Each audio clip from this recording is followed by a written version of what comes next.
There is something inherently satisfying for humans about variety. There's almost a power and excitement built into a life of diverse experiences. And certainly a school is better for the differences between ideas and areas of study and the people who inhabit it. And our school, Hunters Hill, is a great place because there are all kinds of characters who attend it, both students and staff. And these facts are well understood by our guest today. Hello, I'm Mike Neal from the welfare team at Hunters Hill High School. And today on the Community Connection Project, it's a true pleasure for me to finally have an excuse to talk to Eliss Razko, history teacher, pedagogical leader, and rock hard legend of the classroom. Raz, welcome. Hi, Mike. Are you okay? Wow, what an introduction. Yeah, I'm good.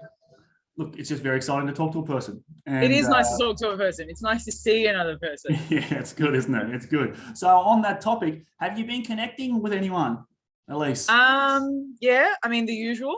My parents, who I get to Zoom or FaceTime every now and again, mainly just seeing their foreheads as they try and figure out how to use their phone as a camera. It's too close to We've made progress. Now sometimes I see their noses. So that's nice. My niece, who mainly eats, and the Hizzy staff. Obviously, my alter ego, Hutchinson Penner, is someone that I connect with often. Yeah, mainly people from Hizzy, actually different people from around the school. And even if it is work related, it's just nice to talk to people, even if it's on Zoom, and have a chat and a laugh.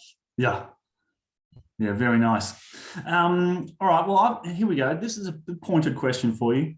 Who do you think is the second toughest person at our school?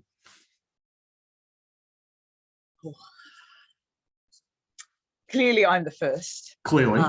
And the second is, I'm going to say, Alicia O'Donnell. Really? And her and I can argue that point. Yeah. Sure.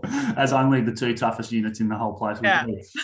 It's good. Now, it is impressive. If you haven't been taught by Miss Razko, or you haven't met her at a parent-teacher interview, there is a steel inside this woman that is wrapped around a very loving heart, but there's steel around the heart. I know you're so protective of how kind you are. All right. It's important to keep the facade. It's true. Well, you do a good job. Now, I want to know this. So, Eliss, you've maybe been at Hunters Hill for 3 years. Does that sound right to you? I think 4 now. Could be 4. Okay. Yeah. And so that's off the back of a range of experience teaching at various locations. Could you make any observations about Hunters Hill High School as a place? You know, like what kind of place is it? I think first thing, aesthetically, it's probably one of the prettiest places I've ever taught at. Yeah. Just the view like no other. Sometimes we get a bit complacent about it, and then sometimes I look at it and be like, oh, this is nice. Yeah, it is glorious. And that the kids are, I don't know, they're bright, they're intelligent, they're funny, even when, you can be frustrated with them. It's still, there's always something about everyone there that is individual in particular, and that's one of the nice things about being in a school in general. The teachers are all awesome and great people to work with, and that's not necessarily a given every time you go to a workplace. So I think that's one of the things that makes me want to stay there. Yeah, well, that's awesome. It's so nice to hear, isn't it? And it is important just every now and then take a moment and go, you know what, it's beautiful here. Yeah. Or there's interesting people here, or just experience some of the gratitude for where you are, I suppose. Yeah. You're a history teacher. Let me throw this at you. Quick one. Okay. There was a person from history who could do your job, maybe not quite, but almost as good as you. Who do you reckon that is? A person from history that could do it. Maybe Cleopatra. She was known to speak like somewhere between 8 to 12 languages. She could give it a go.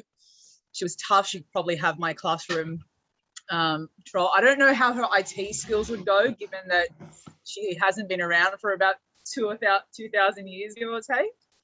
But yeah, if someone's going to fill my shoes, I want them to be pretty spectacular. Cleopatra of Egypt. Now, didn't she have her brother murdered? Yes. Well, sometimes no one's perfect. No one's perfect. Sorry, Ptolemy. Okay, righto. Well then, yes, you're right. That's a good choice.